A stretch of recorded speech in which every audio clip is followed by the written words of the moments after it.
That'd be nice to have that Prime Minister. Actually, if you do video, What a country it would be. Peach, that'd be good. Can you show it to Nicholas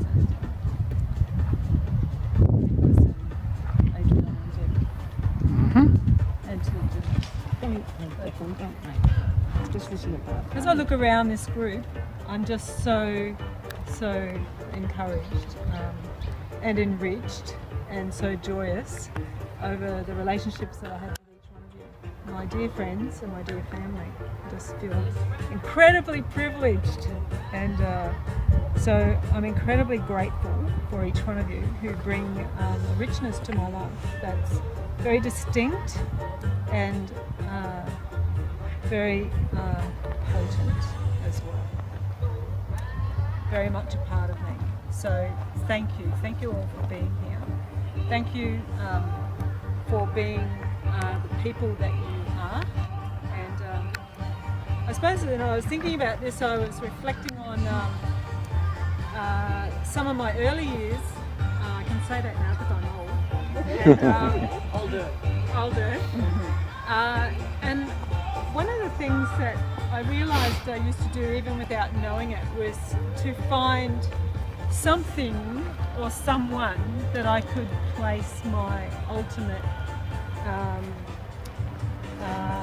need upon, if you like, or my ultimate hope, or just the freight, the weight of my expectations. And I think one of, is very, and then everything would just turn upside down if I tried, for example, to think, okay, I'll have my all my needs met by having a great family.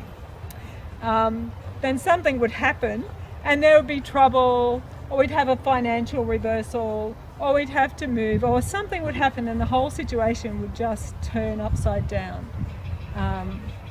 Or if I thought that, perhaps I'd find, I'll have a really great career and I'll, that'll be a great dream, and I'll realise, I'll derive so much happiness from that. Well, it is great to have a very good career, but still I used to find that that doesn't fulfil some of the deepest needs, and it might be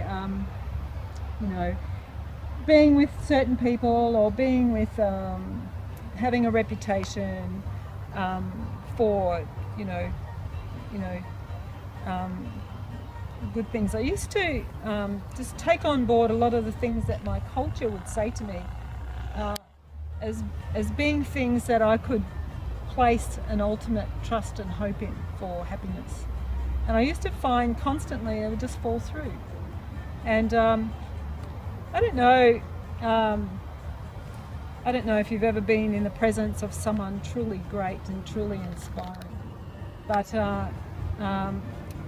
I have, and I think of the time, and my family has heard this. I remember first becoming a Christian and first meeting Jesus, and I just, three things happened. I just, when you're in the presence of someone truly great, and you just realise. You can just feel like, wow, I feel like I'm just fall so far short of who this amazing person is. When I met Jesus, I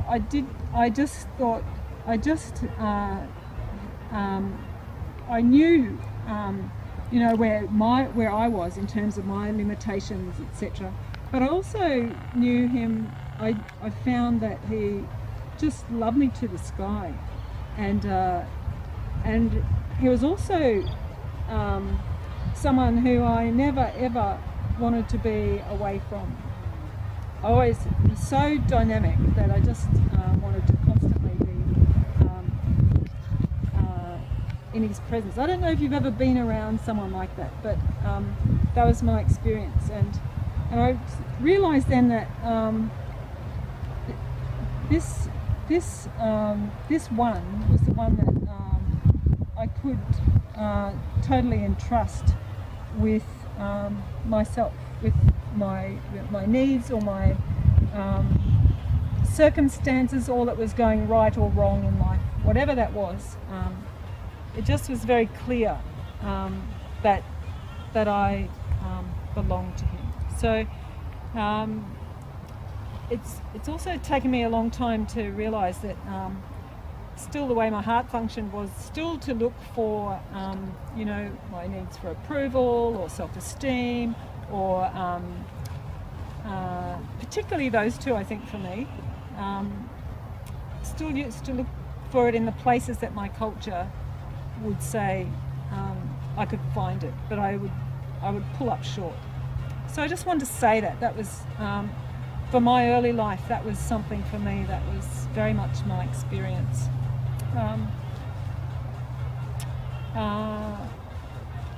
And I would probably also say that, with our culture now, the way that things are changing so rapidly, we've just only begun to have some slight idea of what change is going to be like over the next 50 years. It's just going to be exponential. I can't even imagine it. So I especially think of young people now. And I can say that again because I'm old now. Mm-hmm. The young people, I especially think of, teenagers, those in their 20s, those in their 30s. The kind of bombardment that each is going to experience all through in such an unprecedented way. And I would say to anyone that there is a God in Christ who from before time began knew the earth and the beginning from the end. And what he's talked about as going to be happening is slowly coming to pass. And I would also say that whilst there's going to be a huge time of so much trouble, so many things happening in world events, global issues, it can be very easy to despair in one way or another. And I think of, do you remember, did anyone ever queue to see Tolkien's Lord of the Rings movies each Boxing Day as they came out? We used to do that as a family. Mom was there, and Peter and Dan and Simon and us, and we would. And I'd just like to read you a line. When it all seems despairing and life is just a total downer. There's this little quote that Sam Gamgee says. Is everyone familiar with Lord of the Rings? Yeah. So he and Frodo are walking across this dark place to Mordor to dispose of the ring, and there Sam has this experience, and he says, there, peeping among the cloud rack above a dark tor high up in the mountains, Sam saw a white star twinkle for a while. The beauty of it smote his heart as he looked up out of the forsaken land, and hope returned to him.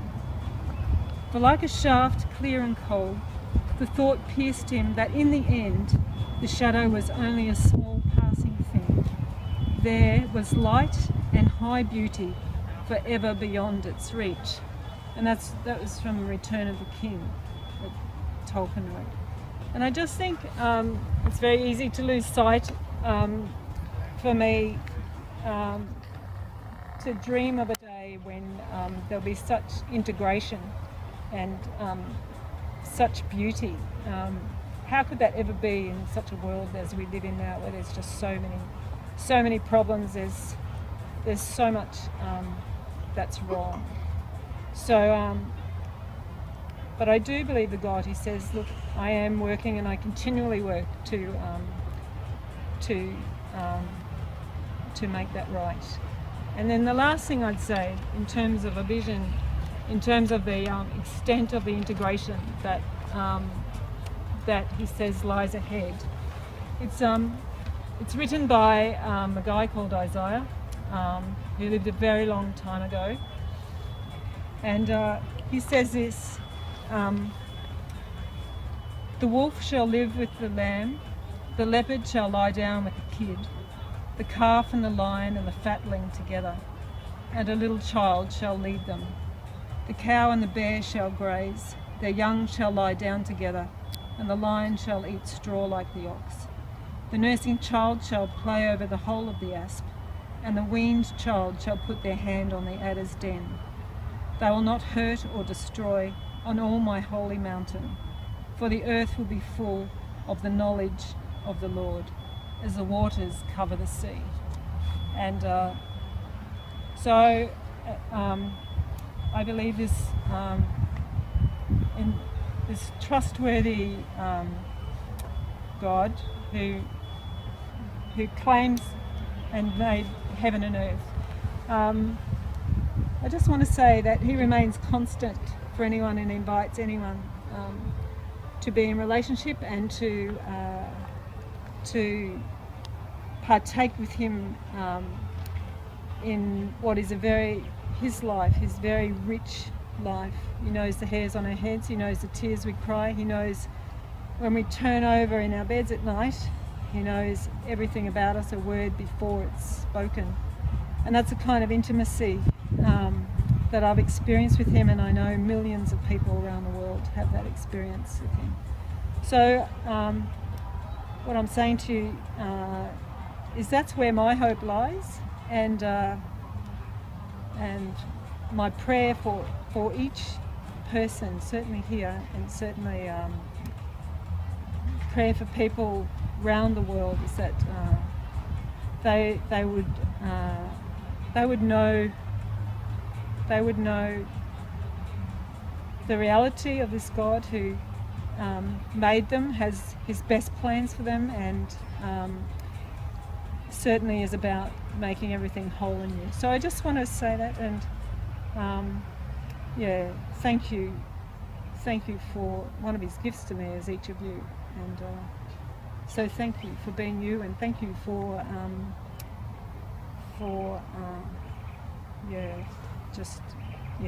being present in my life. So thank you.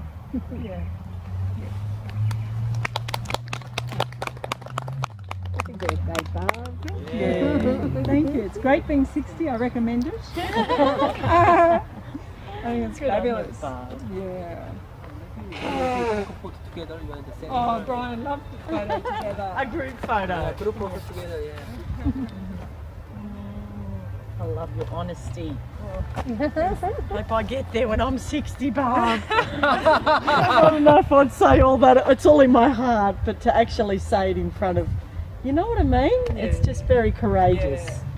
So that was God's challenge to me. One of the things that I face is, I have such a love for this God, and then to one of the things I'd really like to do is speak about him before a whole lot more people. So sorry guys, I used you as a practice run, because that's where my heart is. Yeah. And so that's awesome. Heard, the deepest